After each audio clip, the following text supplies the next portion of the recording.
जेन्नी की जब आंख खुली तो उसका सिर दर्द से फटा जा रहा था। दिल की धड़कनें तेज थीं और वो समझ नहीं पा रही थी कि वो कहाँ है। जैसे ही उसने कंबल हटाया, उसने खुद को एक आलीशान अजनबी कमरे में पाया। तभी सामने ड्रेसिंग टेबल के पास बैठी एक खूबसूरत लड़की मुस्कुराई और बोली, अब जाग गई हो। जेनी डर के मारे बेड पर सुकड़ गई। उसने अपनी ब्लैक लेदर जैकेट को कसकर पकड़ा और गुस्से में लाल होकर चिल्लाई, तुम ये कहाँ हो? आखिर तुमने मेरे साथ क्या किया? उस अजनबी लड़की ने ठंडे दिमाग से अपनी घड़ी की तरफ देखा। सुबह के 9:15 हो चुके थे। जेन्नी का गुस्सा बढ़ता ही जा रहा था। उसने उंगली दिखाते हुए कहा, रात को तो सावधान रहा करो। तुम्हें पता भी है तुमने मेरे साथ क्या किया? शर्म नहीं आती जरा भी? उस लड़की ने, जिसका नाम लिसा था, अपनी महंगी घड़ी को देखते हुए बड़े ही शांत और कातिलाना अंदाज में कहा, मैं यहाँ कुछ समय के लिए ठहरी हुई हूँ। और जो मैंने किया, क्या तुम सच में नहीं जानती कि कल रात क्या हुआ था? लिसा के चेहरे पर एक रहस्यमयी मुस्कान थी, जो खिड़की से दिखते शहर के नज़ारों की तरह ही गहरी थी। लिसा धीरे से जेन्नी के करीब आई। उसने जेन्नी के कंधे पर हाथ रखा, उसकी आंखों में आंखें डाली और प्यार से कहा, जरा एक बार मुझे जान कहकर पुकारना। जेन्नी का चेहरा शर्म और गुस्से से एकदम टमाटर की तरह लाल हो गया। बात यहीं नहीं रुकी। लिसा बेड पर जेन्नी के और करीब आ गई। जेन्नी का दिल जोर जोर से धड़क रहा था। लिसा ने उसकी आंखों में देखते हुए फिर से एक अजीब फरमाइश की, क्या तुम मुझे एक बार प्यार कहकर बुला सकती हो?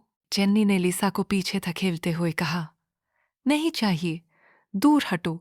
अगर तुम और पास आई तो मैं तुम्हें मारूंगी। लिसा खिलखिलाकर हंस पड़ी और बोली, मैं तो बस तुम्हारा इंतजार कर रही थी कि तुम जागो और मुझे अपना संपर्क नंबर दो। मुझे अपने से संपर्क करने का एक तरीका चाहिए, है ना?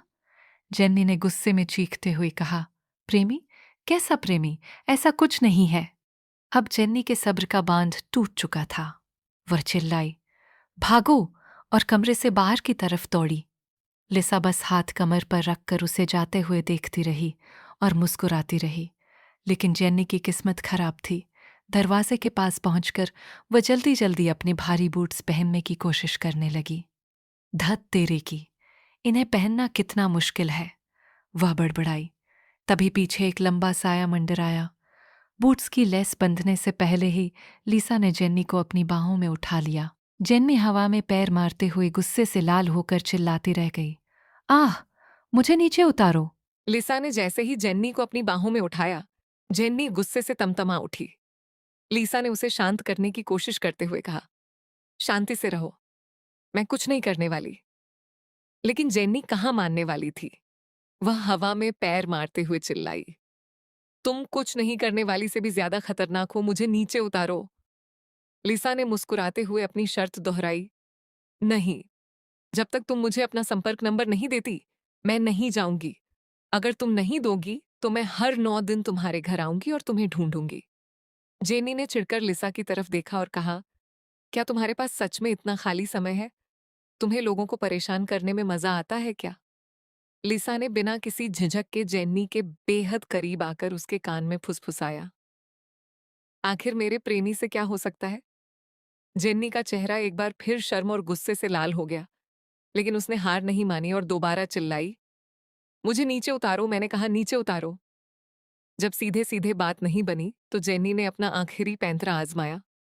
उसने आव देखा ना ताव और लिसा के कंधे पर अपनी पूरी ताकत से चबाना शुरू कर दिया। दर्द के मारे लिसा के मुंह से जोर की चीख निकली, आह! लिसा ने दर्द में तड़पते हुए जेन्नी को नीचे उतार दिया और अपना कंधा पकड़ डीएच लिया। जेन्नी भी अपनी सांसें संभालते हुए थोड़ी झिझकी और पूछा, उफ, क्या मैंने बहुत जोर से काटा? लिसा अपना दर्द से लाल हुआ कंधा सहला रही थी। जेन्नी को अपनी गलती का एहसास तो हुआ, लेकिन उसने अपनी अकदयच बनाए रखते हुए कहा, मैं मैंने जानबूझकर इतनी जोर से नहीं काटा। ये तो तुम्हारी अपनी गलती है कि तुम बहुत जिद्दी हो। तभी लिसा ने पैंतरा बदला और दुखी चेहरा बनाकर जेन्नी को इमोशनल ब्लैकमेल करने लगी। चोट पहुंचाई है तो हर्जाना भरो।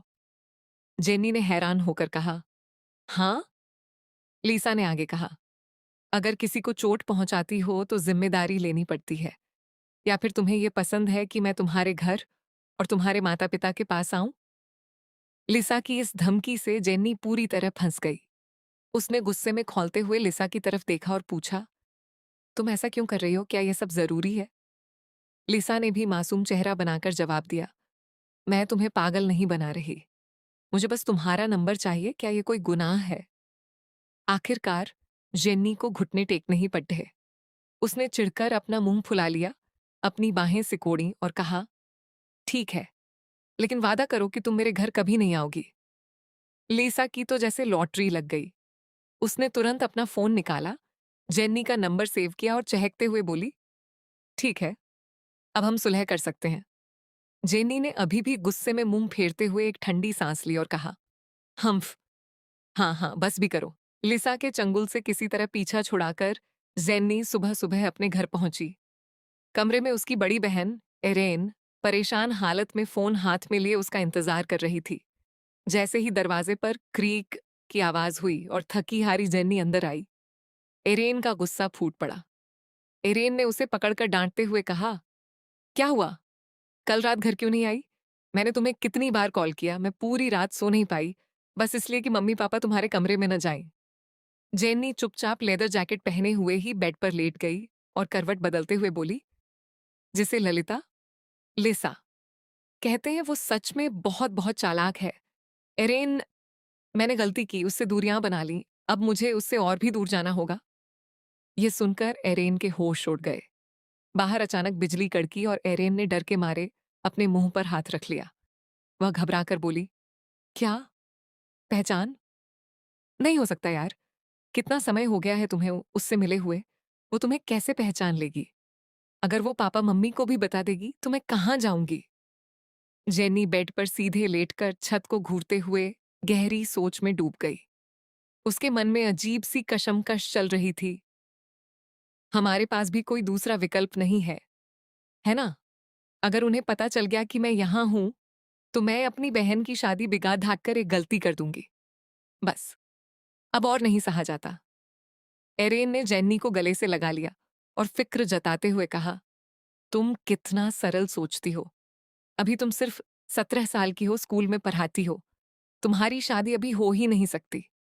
और वैसे भी ये सब मेरी गलती है, मुझे ही इसका जिम्मा उठाना चाहिए। तभी जेन्नी ने अपनी बहन को कसकर पकड़ लिया और अपना मुंह फुलाकर असली राज खोला। ऐसा कुछ नहीं है। वैसे भी ललिता तो पहले से ही मुझ में रुचि ले रही है। जब उसे पता चलेगा कि मैं उसकी असली मंगेतर नहीं हूं, तो वह हैरान होकर चली जाएगी और बस मामला हल हो जाएगा। एरेन ने जेन्नी के माथे पर उंगली से टिप करते हुए उसे डांटा, अभी भी ऐसी बातें कर सकती हो, बेवकूफ कहीं की। क्या तुम्हारा शुरू से यही इरादा नहीं था कि तुम उसे दूर हटा दोगी? तो अब वह तुम्हें पसंद करने कैसे लगा? जेनी ने दर्द से सिकुड़ते और मुंह फुलाते हुए कहा, अब मुझे क्या पता कि उसे क्या हुआ है। मैंने उसे नजरअंदाज कर दिया था, लेकिन वह अभी भी अपनी बात पर अड़ी हुई है। एरेन ने एक लंबी सांस ली और जेन्नी के बालों को सहलाते हुए उसे अपने सीने से लगा लिया। उसने मन ही मन सोचा, अगर सोचा जाए तो इस छोटी बहन में वाकई अपना ही एक आकर्षण है। सिर्फ एक ही मुलाकात में वो ललिता को अपना दीवाना बना सकती है। अगर मैं उस समय खुद उससे मिलती तो शायद नतीजा एक जैसा नहीं होता।